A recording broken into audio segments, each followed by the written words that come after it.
एक मित्र ने प्रश्न पूछा है कि श्रोतापन्न क्या होता है और श्रोतापन्न को जल्दी से जल्दी प्राप्त करने के लिए क्या किया जा सकता है। श्रोतापन्न क्या होता है? श्रोतापन्न का अर्थ है कि कोई आध्यात्म की राह पर चलने लगा है। उसने अपने पग अब रखने शुरू कर दिए। वो कदम दर कदम आगे बढ़ रहा है। ऐसे ही जैसे एक बच्चा पहली बार खड़ा होता है और फिर एक हफ्ते के बाद, एक महीने के बाद वो चलने लगता है, 2-4 कदम उठाता है, 10-20 कदम उठाता है और फिर वो कदम दर कदम बिना गिरे हुए दूर तक चला जाता है, बिना लड़खड़ाते हुए। अब कदम पड़ने लगे। जब कदम पड़ने लगे हैं तब श्रोतापन्न की स्थिति होती है आध्यात्म में। कदम तब तक कोई आगे नहीं बढ़ा सकता आध्यात्म में जब तक वो 3 मुख्य बंधनों से मुक्त नहीं हो जाता। 3 मुख्य बंधन हैं आध्यात्म पर चलने से पहले, जो आध्यात्म में चलने नहीं देते, जो आध्यात्म में चलने में एक बहुत बड़ी रुकावट बन जाते हैं। वो 3 बंधन हैं। पहला, आत्मदृष्टिकोण। दूसरा, रीति रिवाजों से चिपके रहना, अनुष्ठान, मान्यताएं, रूढ़िवादी अवधारणाएं। और तीसरा है संशय, संदेह, गुरु के प्रति संदेह, बुद्ध के प्रति संदेह, शिक्षा के प्रति संदेह। श्रद्धा, विश्वास जम ही नहीं पाता। यह 3 बंधन हैं आध्यात्म की राह पर कदम रखने में, जो कदम पड़ने ही नहीं देते। इसीलिए एक बहुत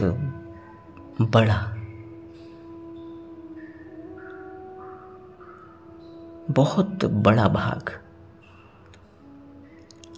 मनुष्य जाति का ऐसे ही विदा हो जाता है बिना आध्यात्म को जाने हुए।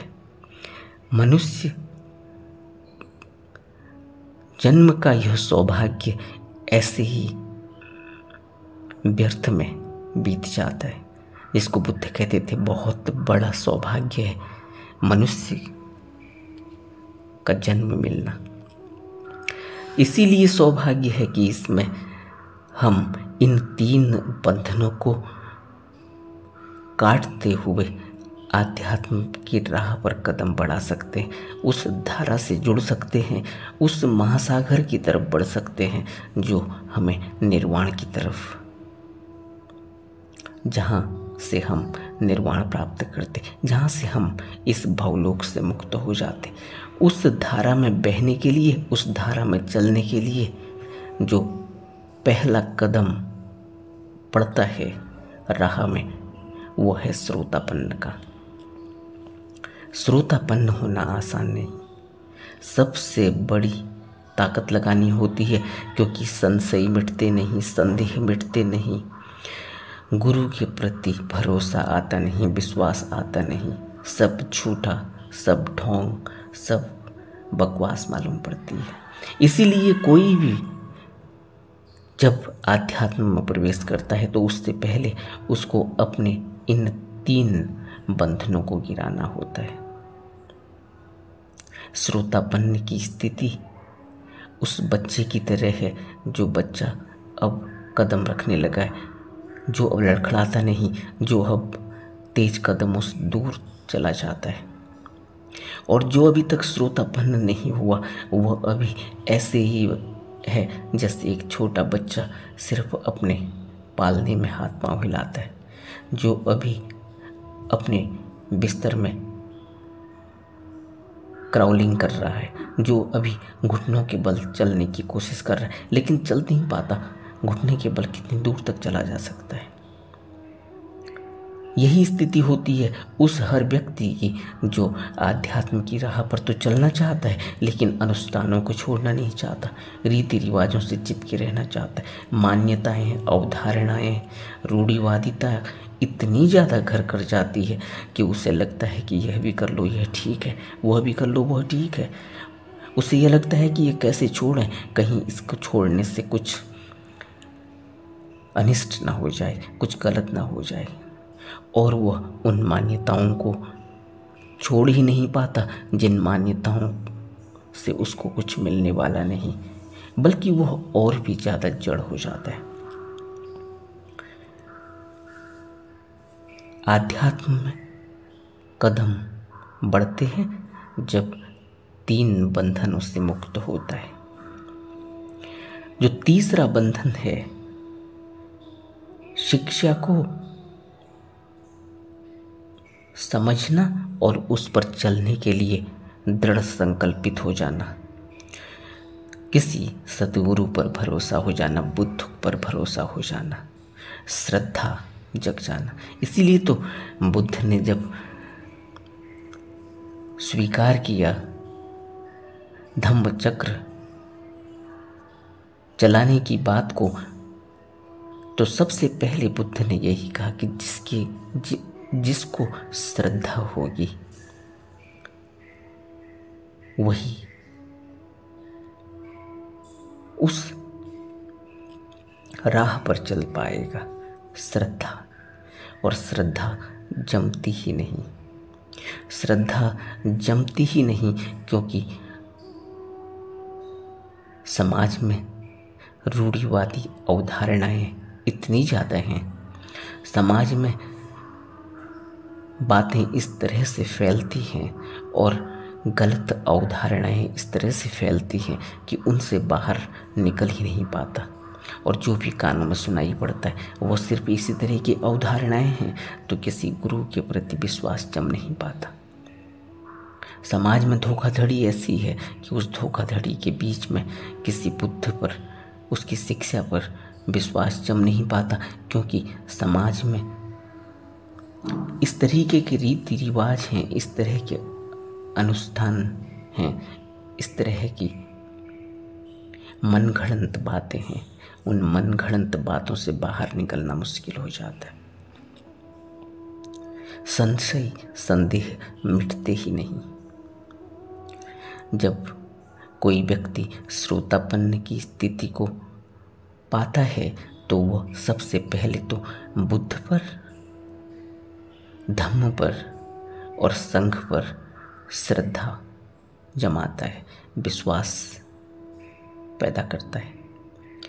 और जब उसकी गुरु के प्रति, गुरु की देशना को अपने अंदर जज्ब कर कर उसको हजम करके उनके उपदेशों पर चलने के लिए वह अनुशासन कायम करता है, अनुशासन बनाता है, नियम पर चलता है, तो पहला संशय और संदेह, इन 3 बंधनों का जो है वह मिट जाता है।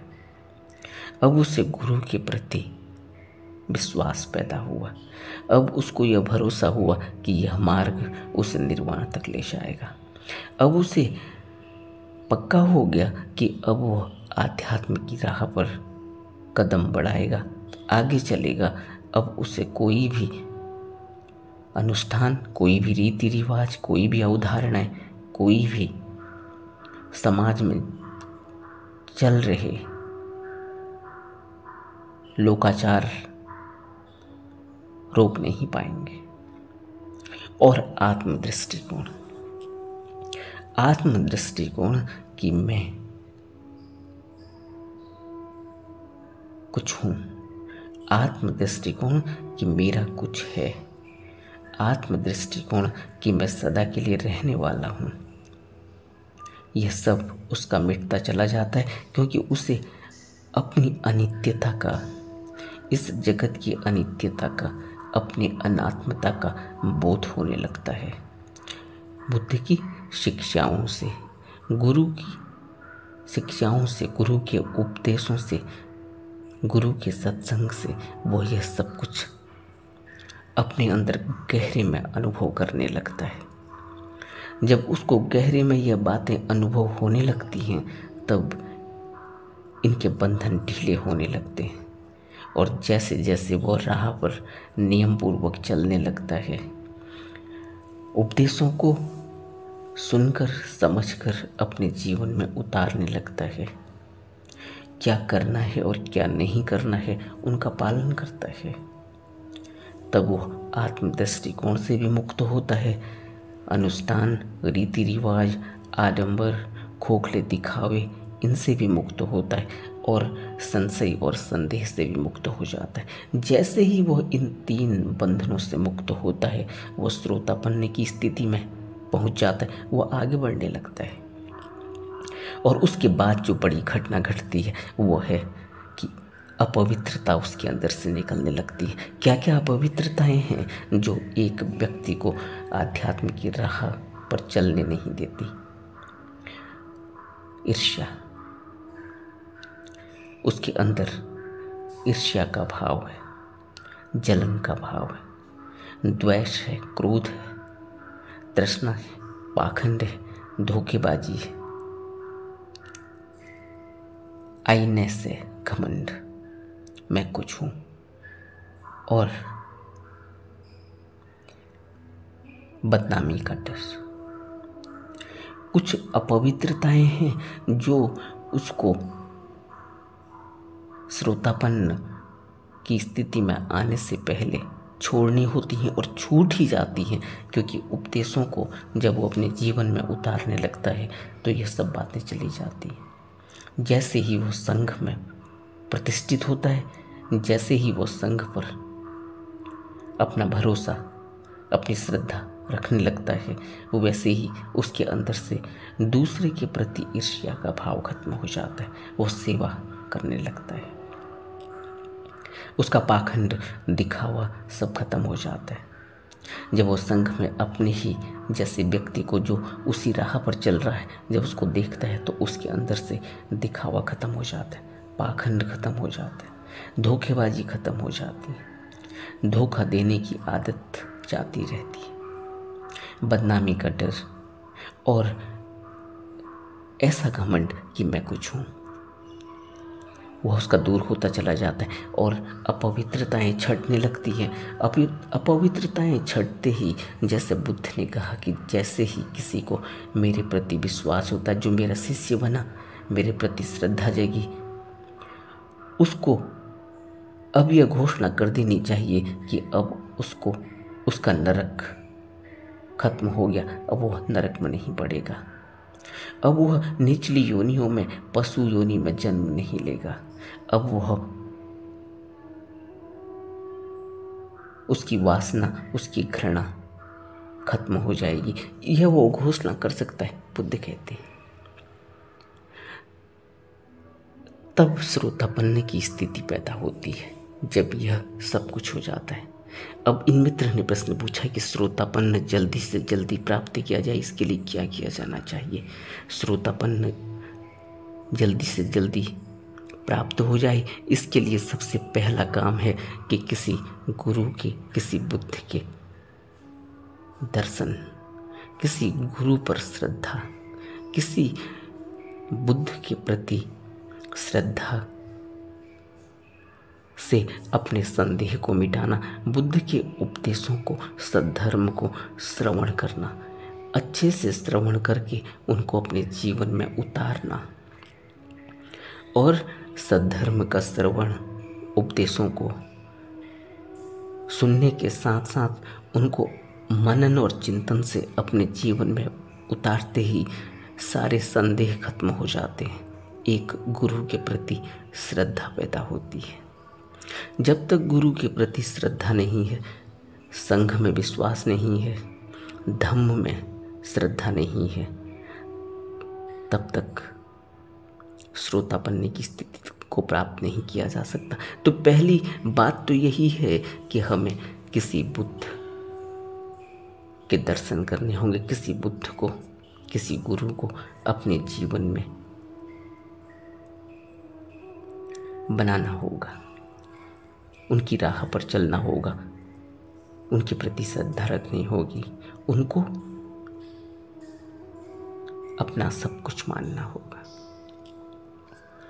दूसरी बात, किसी भी प्रकार का पाखंड, दिखावा, आवरण, लोकाचार, रूढ़िवादिताएं, रीति रिवाज, अनुष्ठान, इनसे ऊपर उठना होगा और यह बहुत ही मुश्किल का काम है। प्रश्न पूछा है कि कितनी जल्दी हम श्रोतापन्न की स्थिति को प्राप्त करेंगे। इतनी ही जल्दी प्राप्त कर सकते हैं जितनी जल्दी हम इन अनुष्ठानों को छोड़ेंगे। व्रत हैं, उपवास हैं, मन्नतें हैं। मन्नतों के लिए जगह जगह जाकर तागे बांध आना, जगह जगह जाकर पशु की बलि चढ़ा आना, जगह जगह जाकर और वह सब काम करना जो समाज में एक बहुत बड़ा रूप ले चुके हैं और घर घर में व्यक्ति उससे ग्रसित है। उससे बाहर निकलने के लिए बड़ी मेहनत करनी होगी। यहाँ मनुष्य को बहुत ज़्यादा ताकत लगानी होती है, क्योंकि जब वो इनका विरोध करेगा तो फिर उसे जूझना होगा, फिर उसे अपने घर के लोगों को समझाना, फिर उसे अपने समाज के लोगों को समझाना, फिर उसे अपने जानने वाले, अपने से जुड़े हुए लोगों को समझाना मुश्किल हो जाता है। और बार बार वो फिर उन रीति रिवाजों में, उन कुरीतियों में, उन अनुष्ठानों में अपना वक्त बर्बाद करता है, अपना पैसा बर्बाद करता है और वह चीज़ें, वह मन्नतें मांग लेता है जिसके परिणाम फिर उससे भुगतने होते हैं। इसलिए अनुष्ठानों से, रीति रिवाजों से, आडंबरों से, दिखावे से, कुरीतियों से, रूढ़िवादी अवधारणाओं से कैसे बाहर निकला जाएगा, यह विचार करना चाहिए। और आत्मदृष्टिकोण, अगर जल्दी से जल्दी श्रोतापन्न की स्थिति को पाना है तो फिर मैं की धारणा से अपने आप को मुक्त करना होगा। और मैं की धारणा से मुक्त करना भी आसान नहीं है, बहुत बड़ा